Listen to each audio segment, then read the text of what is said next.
हरे कृष्ण। राधे राधे। श्री सद्गुरुदेव भगवान के चरणों में बारंबार प्रणाम। सभी साधकों को श्री सीताराम। साधकों, हम भक्तमती श्री द्रौपदी जी का जीवन चरित्र श्रवण कर रहे हैं। अब गतांक से आगे इस प्रसंग में कर्ण और द्रोणाचार्य का वाद विवाद हो गया। हमें उन बातों से कोई प्रयोजन नहीं है। विदुर ने कर्ण और द्रोणाचार्य को बीच में रोककर उनका विवाद शांत किया और कहा कि राजन, आप पांडवों पर कृपा मत कीजिए, अपने आप पर कृपा कीजिए। पांडवों के साथ दुर्व्यवहार करने का कारण आपके सर पर कलंक का टीका लग गया है, उसे धो डालिए। उन्हें कोई धोखा देकर या सामने से लड़कर मार नहीं सकता। उनमें धैर्य, दया, क्षमा, सत्य, पराक्रम आदि गुण वर्तमान हैं। श्री कृष्ण और सात्यकी उनकी बहुत सहायक हैं। द्रुपद, धृष्टद्युम्न उनके संबंधी हैं। उनसे हमारी अनबन भी रह चुकी है, इसलिए इस वैर को आगे ना बढ़ाकर द्रौपदी के संबंध से लाभ उठाया जाए और सबसे मित्रता कर ली जाए। पांडवों से मेल कर लेने पर श्री कृष्ण और यादवों की अपार सेना हमारे पक्ष में हो जाती है। मैं निश्चय पूर्वक कहता हूँ कि विजय उसी पक्ष की होगी जिसमें श्री कृष्ण होंगे। एक बात और भी है, मैं आपको बता देता हूँ। जब से प्रजा को मालूम हुआ है कि पुरोचन के द्वारा पांडवों को जलाने की चेष्टा की गई थी, तब से वह क्षुब्ध हो गई है और उनके जीवित रहने का समाचार सुनकर उनको देखने के लिए अत्यंत उत्कंठित है। यदि प्रजा की यह इच्छा पूर्ण नहीं की जाएगी तो बड़े अनर्थ की संभावना है। दुर्योधन, कर्ण और शकुनी ये कच्ची बुद्धि के नासमझ बालक हैं। उनकी रुचि अधर्म में है, आप उनकी बात मत सुनिए।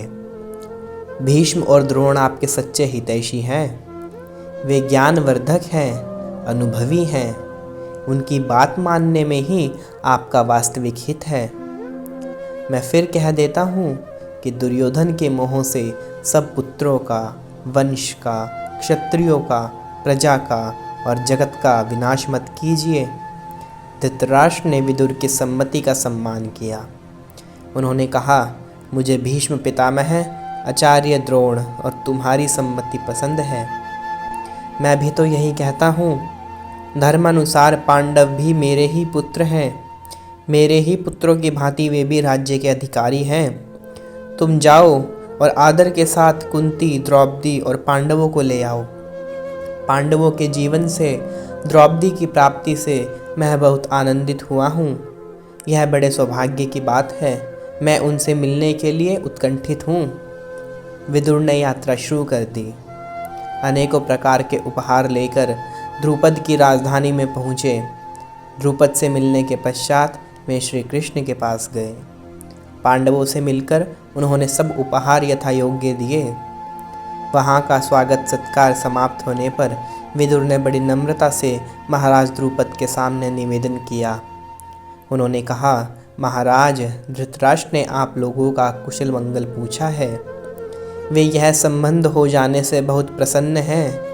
कौरवों के पूजनीय वृद्ध भीष्म पितामह ने और आपके प्रिय मित्र महात्मा द्रोणाचार्य ने आपका अभिनंदन किया है एवं सप्रेम आलिंगन किया है। वहाँ के लोगों ने इस संबंध से राज्य लाभ की अपेक्षा भी अधिक आनंदित होकर आपकी सेवा में मुझे भेजा है।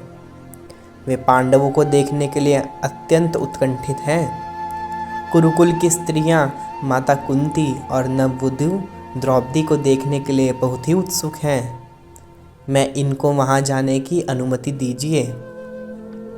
आपकी स्वीकृति मिलते ही मैं वहां संदेश भेज दूंगा कि हम कुंती, द्रौपदी और पांडवों के साथ रवाना हो रहे हैं। राजा द्रुपद ने कहा, विदुर जी, इस संबंध से मुझे भी बड़ी प्रसन्नता हुई है। पांडवों के लिए यह घर भी अपना ही है और वह तो है ही। मैं कैसे कह सकता हूँ कि ये यहाँ से चले जाएं। परंतु यदि श्री कृष्ण पांडव और कुंती वहां जाना आवश्यक समझते हो तो ये लोग जा सकते हैं। श्री कृष्ण और बलराम इनके सच्चे हितचिंतक हैं। उनकी सम्मति के अनुसार ही इन्हें काम करना चाहिए। भगवान श्री कृष्ण ने हस्तिनापुर जाने की ही सम्मति दी। द्रुपद ने बड़े सम्मान के साथ अनेकों प्रकार के उपहार देकर पांडवों को विदा किया। पांचों पांडव, कुंती, द्रौपदी, विदुर, श्री कृष्ण, अनेकों दास दासी और सामग्री के साथ सब लोग हस्तिनापुर आए। द्रोणाचार्य, कृपाचार्य, विकर्ण, चित्रसेन और असंख्य नगरवासियों ने आगे जाकर उनका स्वागत किया। कौरवों के अतिरिक्त सबकी आंतरिक इच्छा यही थी कि पांडव सर्वदा यहीं रहें। कुछ दिनों बाद भीष्म और धृतराष्ट्र की सम्मति से युधिष्ठिर ने खांडवप्रस्थ में जाकर एक नया नगर बसाया। उसका नाम इंद्रप्रस्थ रखा गया। थोड़े ही दिनों में वह नगरी सर्वगुण रूप हो गई। ऐसी कोई भी वस्तु नहीं थी जो उस नगर में ना मिलती हो। सभी प्रकार के लोग आकर उसमें बस गए। पांडव आधा राज्य लेकर सुखपूर्वक निवास करने लगे।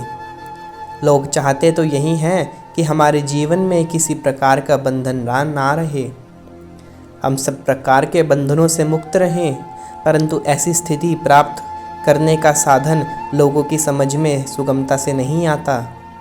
सब प्रकार के बंधनों से मुक्ति का कारण एक के साथ बंध जाना है।